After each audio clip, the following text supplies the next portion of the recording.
Welcome back to Mental Wealth Reads. We're going to continue with Chapter 4, and we're going to break this up into small pieces because it's another big-ish sort of chapter. So we're going to go right ahead into Chapter 4, Part 1. A single traumatic event can occur almost anywhere.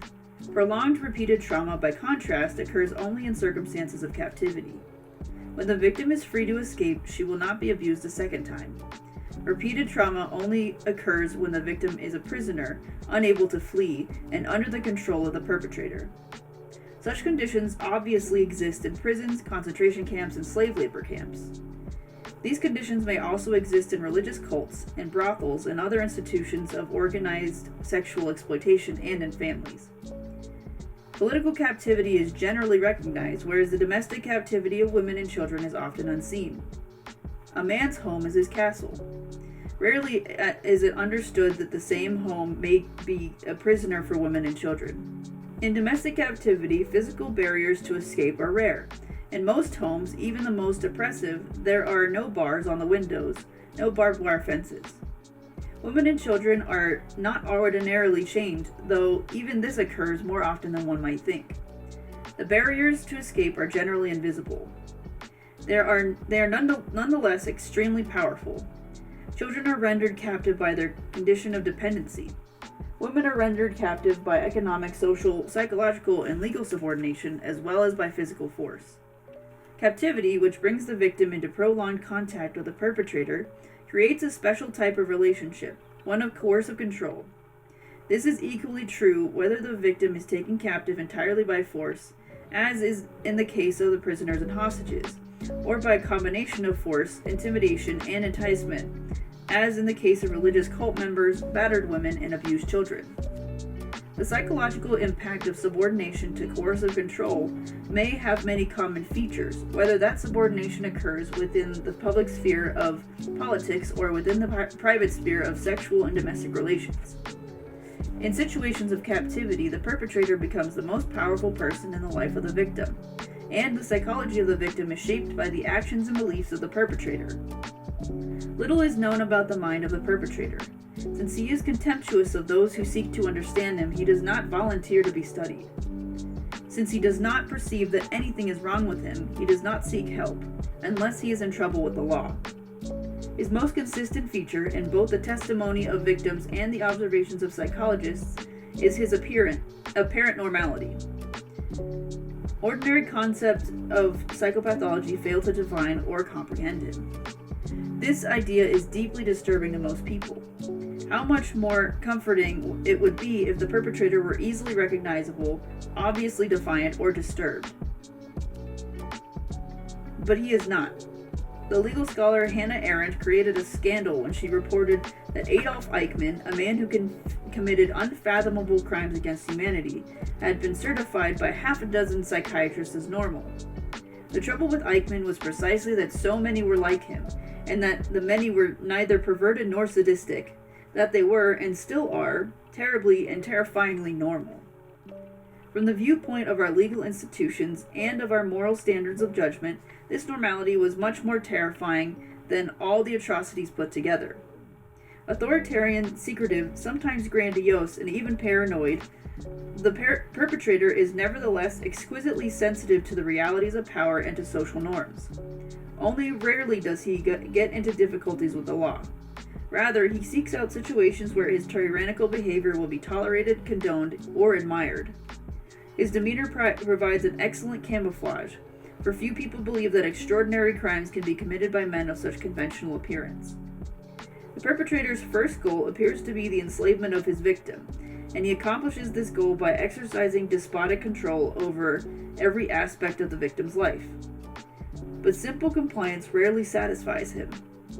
He appears to have a psychological need to justify his crimes, and for this he needs the victim's affirmation. Thus, he relentlessly demands from his victim professions of respect, gratitude, or even love. His ultimate goal appears to be the creation of a willing victim. Hostages, political prisoners, battered women, and slaves have all remarked upon the captor's curious psychological dependence upon his victim. George Orwell gives voice to the totalitarian mind in the novel 1984. We are not content with negative obedience, nor even with the most abject submission. When finally you surrender to us, it must be of your own free will. We do not destroy the heretic because he resists us. So long as he resists us, we never destroy him. We convert him, we capture his mind, we reshape him. We burn all evil and all illusion out of him. We bring him over to our side, not in appearance, but genuinely heart and soul. The desire for total control over another person is the common denominator of all forms of tyranny. Totalitarian governments demand confession and political conversion of their victims. Slaveholders demand gratitude of their slaves. Religious cults demand ritualized sacrifices as a sign of submission to the divine will of the leader. Perpetrators of domestic battery demand that their victims prove complete obedience and loyalty by sacrificing all other relationships. Sex offenders demand that their victims find sexual fulfillment in submission. Total control over another person is the power dynamic at the heart of pornography. The erotic appeal of this fantasy to millions of terrifyingly normal men fosters an immense industry in which women and children are abused, not in fantasy, but in reality. The methods that enable one human being to enslave another are remarkably consistent. The accounts of hostages, political prisoners, and survivors of concentration camps from every corner of the globe have an uncanny sameness.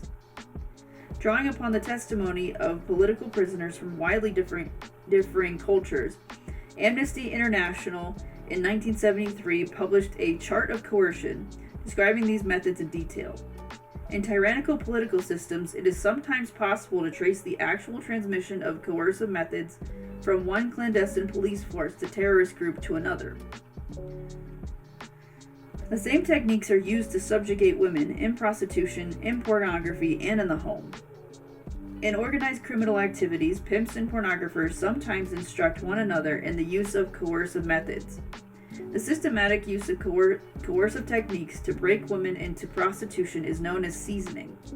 Even in domestic situations where the batterer is not a part of any larger organization and has had no formal instruction in these techniques, he seems time and time again to reinvent them. The psychologist Lenore Walker, in her study of battered women, observed that the abuser's coercive techniques, although unique for individual, were remarkably similar. The methods of establishing control over another person are based upon the systematic, repetitive infliction of psychological trauma. They are the organized techniques of disempowerment and connection. Methods of psychological control are designed to instill terror and helplessness and to destroy the victim's sense of self in relation to others. Although violence is a universal method of terror, the perpetrator may use violence infrequently, as a last resort. It is not necessary to use violence, often to keep the victim in a constant state of fear. The threat of death or serious harm is much more frequent than the actual resort to violence. Threats against others are often as effective as direct threats against the victim. Battered women, for example, frequently report that their abuser has threatened to kill their children, their parents, or any friends who harbor them should they attempt to escape. Fear is also increased by inconsistent and unpredictable outbursts of violence and by capricious enforcement of petty rules. The ultimate effect of these techniques is to convince the victim that the perpetrator is omnipotent, that resistance is futile, and that her life depends upon winning his indulgence through absolute compliance. The goal of the perpetrator is to instill in his victim not only fear of death, but also gratitude for being allowed to live. Survivors of domestic or political captivity often describe occasions in which they are convinced they would be killed, only to be spared at the last moment. After several cycles of reprieve from certain death, the victim may come to view the perpetrator paradoxically as her savior. In addition to inducing fear, the perpetrator seeks to destroy the victim's sense of autonomy. This is achieved by scrutiny and control of the victim's body and bodily functions. The perpetrator supervises what the victim eats, when she sleeps, when she goes to the toilet, what she wears. When the victim is deprived of food, sleep, or exercise, this control results in physical debilitation. But even when the victim's basic physical needs are adequately met, this assault on bodily autonomy shames and demoralizes her. Irina Ratushinskaya, a political prisoner, describes the methods of her captors. All those norms of human behavior which are inculcated in one from the cradle are subjected to deliberate and systematic destruction. It's normal to want to be clean. Contract scabies and skin fungus, live in filth, breathe the stench of the slop bucket. Then you'll regret your misdemeanors. Women are prone to modesty. All the more reason to strip them naked during searches. A normal person is repelled by coarseness and lies. You will encounter such an amount of both that you will have to strain all your inner resources to remember that there is another reality. Only by a maximum exertion of will is it possible to retain one form or normal scale of values. In religious cults, members may be subjected to strict regulation of their diet and their dress, and may be subjected to exhaustive questioning regarding their deviations from these rules. Similarly, sexual and domestic prisoners frequently describe long periods of sleep deprivation during sessions of jealous interrogation, as well as meticulous supervision of their clothing, appearance, weight, and diet. And almost always with female prisoners, whether in political or in domestic life, control of the body includes sexual threats and violations. A battered woman describes her experience of marital rape. It was a very brutal marriage. He was so patriarchal. He felt he owned me and the children, that I was his property. In the first 3 weeks of our marriage, he told me to regard him as God and his word as gospel. If I didn't want sex and he did, my wishes didn't matter. One time, I didn't want it, so we really fought. He was furiously angry that I would deny him. I was protesting and pleading, and he was angry because he said I was his wife and I had no right to refuse him. We were in bed and he was able to force himself physically onto me. He's bigger than I am, and he just held me down and raped me. Once the perpetrator had succeeded in establishing day-to-day bodily control of the victim, he becomes a source not only of fear and humiliation, but also of solace. The hope of a meal, a bath, a kind word, or some other ordinary creature or comfort can become compelling to a person long enough deprived. The perpetrator may further debilitate the victim by offering addictive drugs or alcohol. The capricious granting of small indulgences undermines the psychological resistance of the victim far more effectively than unremitting deprivation and fear. Patricia Hearst, held hostage by a terrorist cell, describes how her compliance was rewarded by small improvements in the conditions of her imprisonment. By agreeing with them, I was taken out of the closet more and more often. They allowed me to eat with them at times, and occasionally I sat blindfolded with them late into the night as they held one of their discussion meetings or study groups. They allowed me to remove my blindfold when I was locked in the closet for the night, and that was a blessing.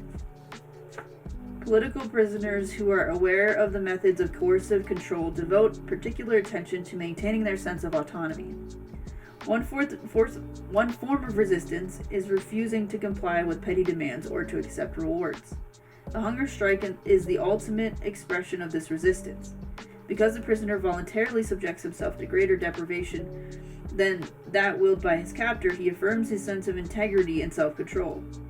The psychologist Joel Dimsdale describes a woman prisoner in the Nazi concentration camps who fasted on Yom Kippur in order to prove that her captors had not defeated her. Political prisoner Natan Sharansky describes the psychological effects of active resistance. As soon as I announced my hunger strike, I got rid of the feeling of despair and helplessness, and the humiliation at being forced to tolerate the KGB's tyranny. The bitterness and angry determination that I had been building up during the past 9 months now gave way to a kind of strange relief. At long last, I was actively defending myself and my world from them. The use of intermittent rewards to bind the victim to the perpetrator reaches its most elaborate form in domestic battery. Since no physical barrier prevents escape, the victim may attempt to flee after an outburst of violence. She is often persuaded to return, not by further threats, but by apologies, expressions of love, promises of reform, and appeals to loyalty and compassion. For a moment, the balance of power in the relationship appears to be reversed. as the batterer does everything in his power to win over his victim. The intensity of his possessive attention is unchanged, but its quality is dramatically transformed.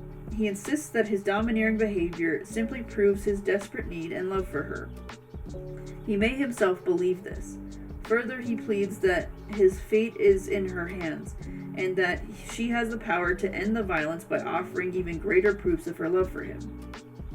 Walker observes that the reconciliation phase is a crucial step in breaking down the psychological resistance of the battered woman. A woman who eventually escaped a battering relationship describes how these intermittent rewards bound her to her abuser. It was really cyclical, actually. And the odd thing was that in the good periods, I could hardly remember the bad times. It was almost as if I was leading two different lives.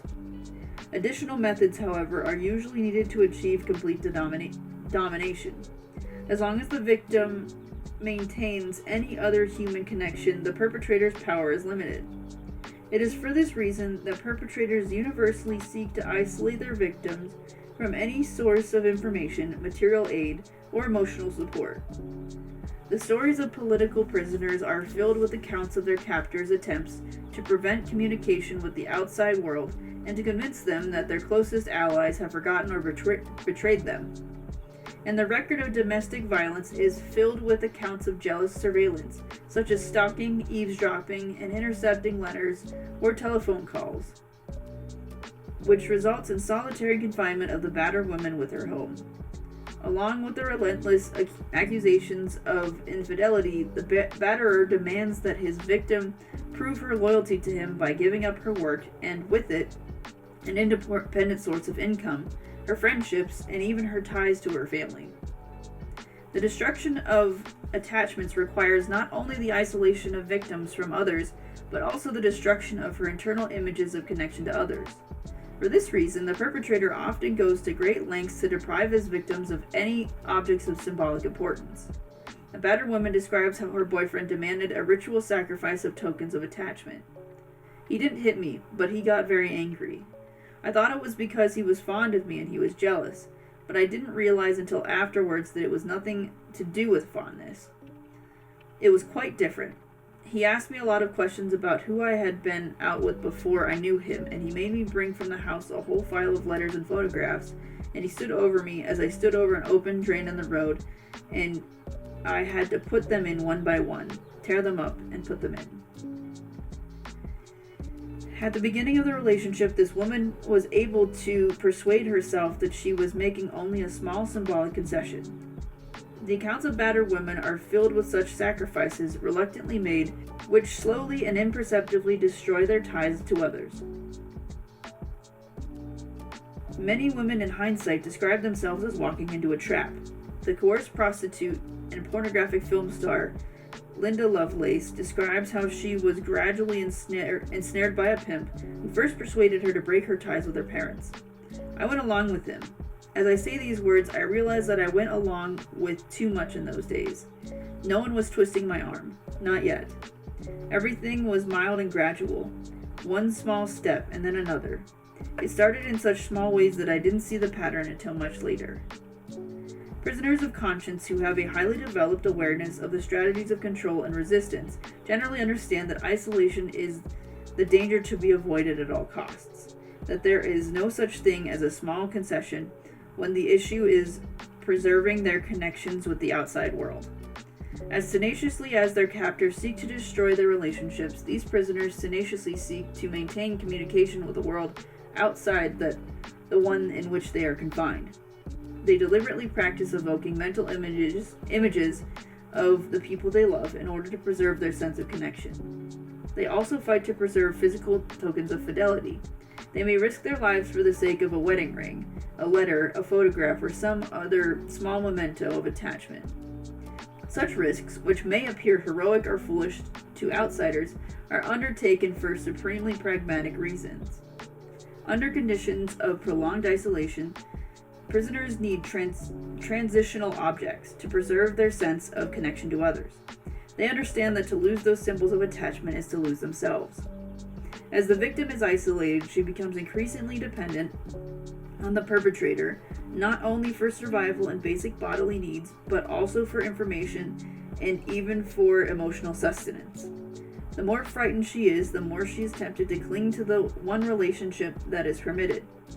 The relationship with the perpetrator, in the absence of any other human connection, she will try to find the humanity in her captor. Inevitably, the absence of any other point of view, the victim will come to see the world through the eyes of the perpetrator. Hirst describes entering into a dialogue with her captors as thinking she could outwit them, but before long she was the one outwitted. In time, although I was hardly aware of it, they turned me around completely, or almost completely. As a prisoner of war, kept blindfolded in that closet for 2 long months, I had been bombarded incessantly with the SLA's interpretation of life, politics, economics, social conditions, and current events. Upon my release of the closet, I had thought I was humoring them by parroting their cliches and buzzwords without personally believing in them. Then a sort of numb shock set in. To maintain my own sanity and equilibrium while functioning day by day in this new environment, I had learned to act by rote, like a good soldier, doing as I was told and suspending belief. Reality for them was different from all that I had known before, and their reality by this time had become my reality. Prisoners of conscience are well aware of the danger of ordinary human engagement with their captors. Of all prisoners, this group is the most prepared to withstand the corrosive psychological effects of captivity. They have chosen a course in life with full knowledge of its dangers. They have a clear definition of their own principles, and they have strong faith in their allies. Nevertheless, even this highly conscious and motivated group of people realize that they are at risk of developing emotional dependence upon their captors. They protect themselves only by uncompromising refusal to enter into the most superficial social relationship with their adversaries. Sharansky describes how he felt drawn to his captors. I was becoming aware of all the human areas that the KGB men and I had in common. While this was natural enough, it was also dangerous, for the growing sense of our common humanity could easily become the first step in my surrender. If my interrogators were my only link to the outside world, I would come to depend on them and to look for areas of agreement. Whereas prisoners of conscience need to summon all their resources to avoid developing emotional dependence on their captors, people who lack this remarkable degree of preparation, political awareness, and moral support usually develop some degree of dependence. Attachment between hostage and captor is the rule rather than the exception. Prolonged confinement while in fear of death and in isolation from the outside world reliably produces a bond of identification between captor and victim. Hostages, after their release, have been known to defend their captor's cause, to visit them in prison, and to raise money for their defense. The emotional bond that develops between a battered woman and her abuser, though comparable to that of a hostage and captor, has some unique aspects based on the special attachment between victim and perpetrator in domestic abuse. A hostage is taken prisoner by surprise. She initially knows nothing about the captor, or she regards him as an enemy. Under duress, the hostage gradually loses her previous belief system. She eventually comes to empathize with the captor and to see the world from the captor's point of view. In domestic battering, by contrast, the victim is taken prisoner gradually by courtship. An analogous situation is found at the recruitment technique of love bombing, practiced by some religious cults. The woman who becomes emotionally involved with a batterer initially interprets his possessive attention as a sign of passionate love. She may at first feel flattered and comforted by his intense interest in every aspect of her life. As he becomes more domineering, she may minimize or excuse his behavior, not only because she fears him, but also because she cares for him. In order to resist developing the emotional dependence of a hostage, she will have to come to a new and independent view of her situation, in active contradiction to the belief system of her abuser. Not only will she have to avoid developing empathy for her abuser, but she will also have to suppress the affection she already feels. She will have to do this in spite of the batterer's persuasive arguments that just one more sacrifice, one more proof of her love, will end the violence and save the relationship. Since most women derive pride and self-esteem from their capacity to sustain relationships, the batterer is often able to entrap his victim by appealing to her most cherished values. It is not surprising, therefore, that battered women are often persuaded to return after trying to flee from their abusers. Okay, that's where we're gonna stop. There's quite a lot more to this chapter, so we're gonna give it a break here. This is a really another tricky sort of chapter to read. It's hard for me to read it personally. I don't have any personal experiences with it, but I know people who have, both clients, mostly clients, but I do know some people too, personally, who have had this experiences like this. But I think the main takeaway for me, at least reading what I've read so far, is that there's a thing to be said about how protective you are, or how firm you are in your own personality, and this goes beyond just being prepared for a situation like this, right? This goes beyond, wanting to make sure that if you ever get captured or abducted or whatever, that you're able to hold on to some sense of yourself. That is certainly important. But it goes both ways in terms of, like, if you develop a sort of insecurity or a lack of self-awareness, right? A lack of self-worth to a certain degree. You may find yourself in positions where somebody like this, who is meaning to abuse you or manipulate you or, captivate you in this negative sort of way, right? It's very easy to fall into that trap. And I want to say out loud, I'm not blaming anyone, right? Like, victim blaming is not a thing you're gonna experience from me, right? I only say what I just said just to point out that a lot of times, in fact, probably most, if not all times, people who have been in this situation do end up blaming themselves, right? I should have known, like, I should have seen the signs, I should have seen, all of this coming in some way. And the fact is that obviously hindsight is always going to be 20/20, right? And they mentioned it briefly, the halo effect, right? The concept that if you like somebody or have feelings for that person, you're going to justify some of their flaws, some of their faults, some of their misbehaviors, we'll say, more so than you would somebody you don't like or don't have feelings for, right? And that is the key part of this, right? That is the almost the essential ingredient for this situation to occur, or any of these situations to occur, right? And the thing is, the perpetrator knows this, right? The perpetrator's aware of this, to varying degrees, right? There are certainly perpetrators who are just, they are skilled at the psychology of it, right? And they know exactly what they're doing and why. And then there are others who, it's not necessarily their main goal to manipulate or abuse or perpetrate in this way, right? However, it is what they know how to do in order to get what they think they need, right? And I think I may have spoken of this earlier, but maybe I haven't. There's this thing going around. I know I haven't mentioned this in the podcast, but I don't remember if I've talked about it in this video series yet. But there's this thing going around where people are really, really quick to diagnose people they've been with as narcissistic abusers, right? And I will never say that that's not real, right? That is certainly a thing that exists.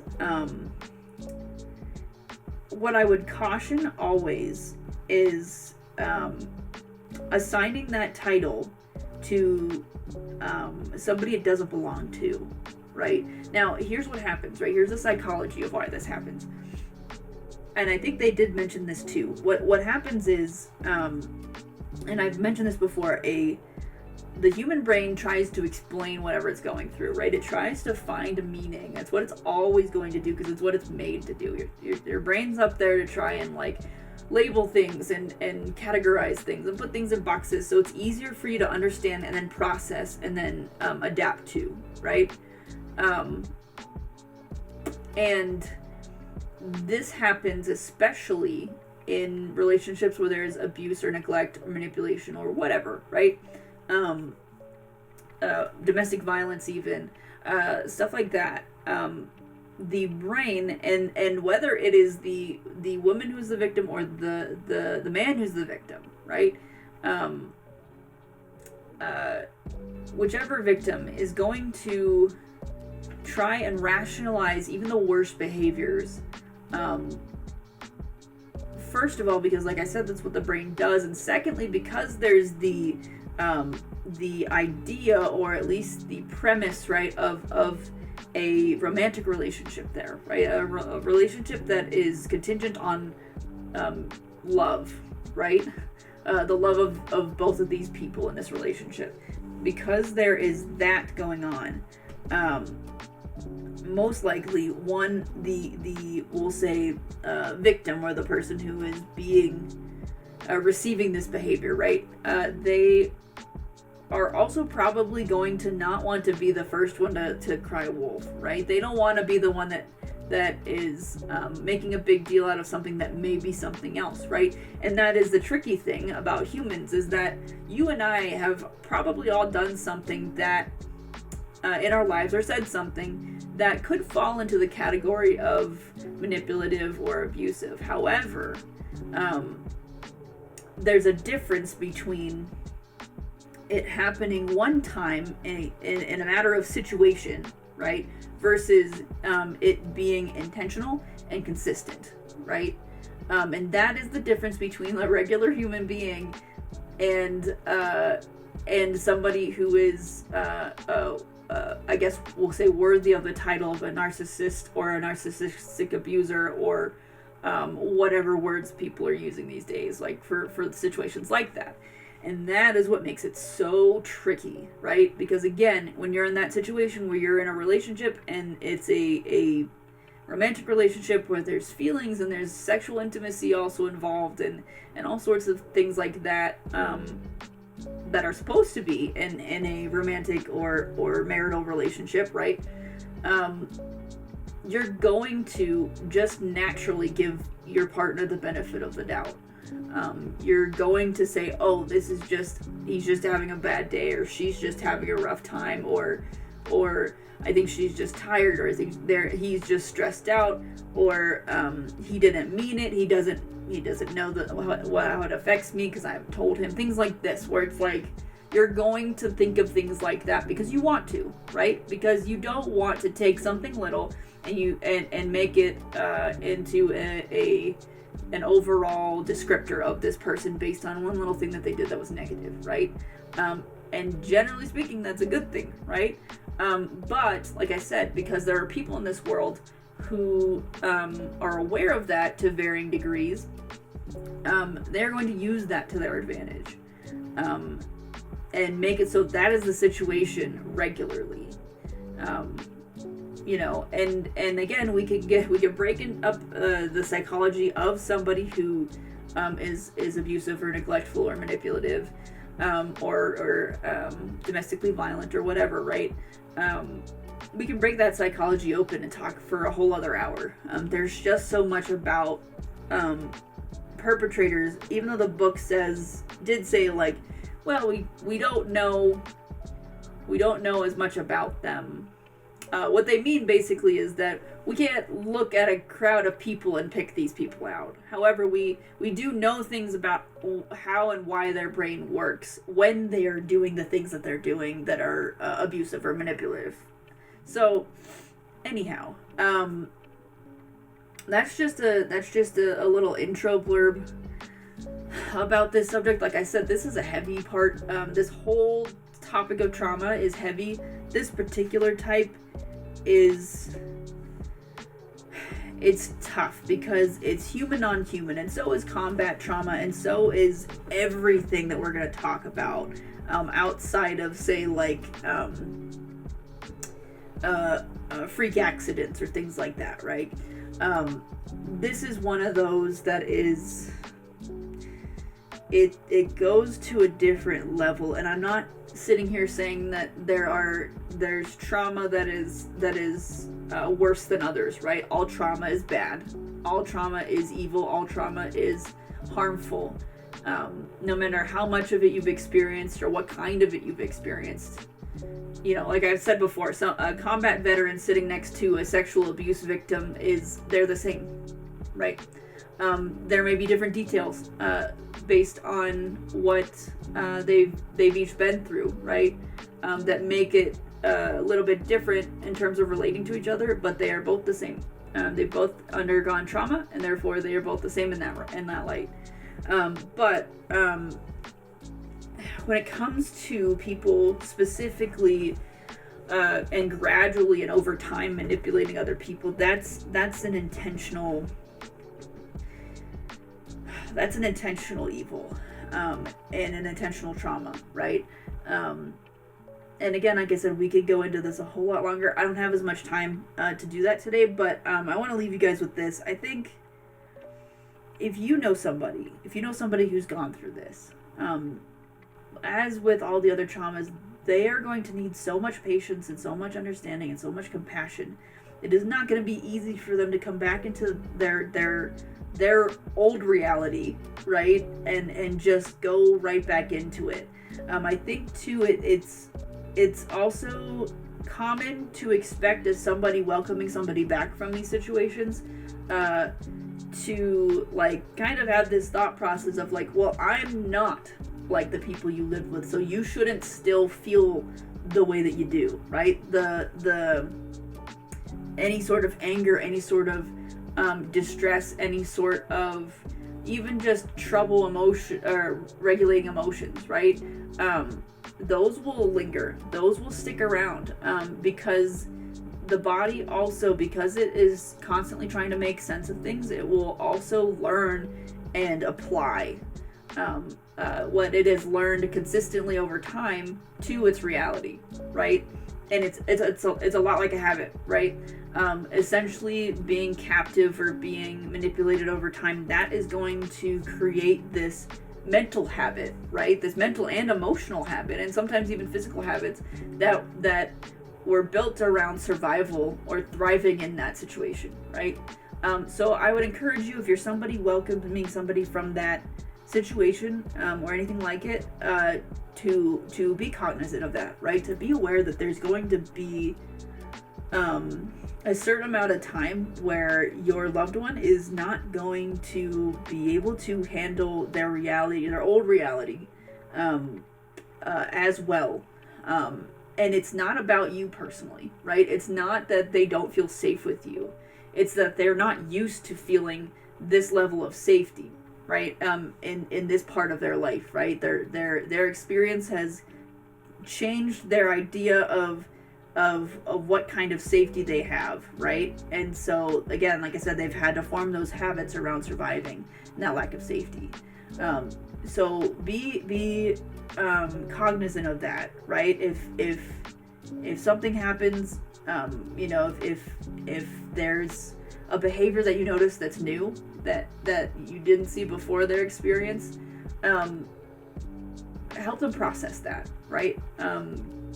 Ask them what they need about that, or ask them what help they need to feel as though they don't need to do that behavior anymore, right? Now, if you are somebody, who is is coming from that situation, right? Again, what I would caution is to be compassionate with yourself. That's going to be hard. But you are not,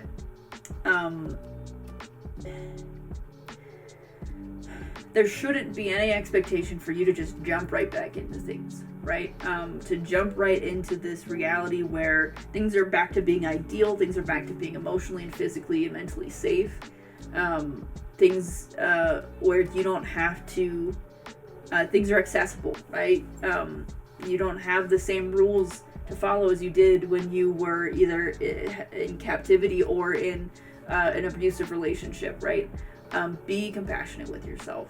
Be compassionate with yourself. And if you notice yourself having trouble with that, it is safe to reach out to your loved ones and talk to them about that. And know that, again, people don't all know what sort of people don't know always how to help you, but they always will, right? And you may need to cling to that, right? The fact that they're trying, the fact that they do want to help you, and so.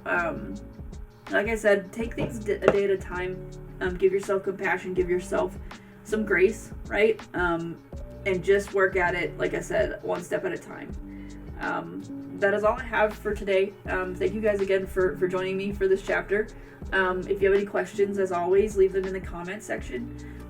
Any recommendations or anything I need to clear up about this chapter, this section of the chapter, let me know. Otherwise, I'll see you guys in the next video. Take care.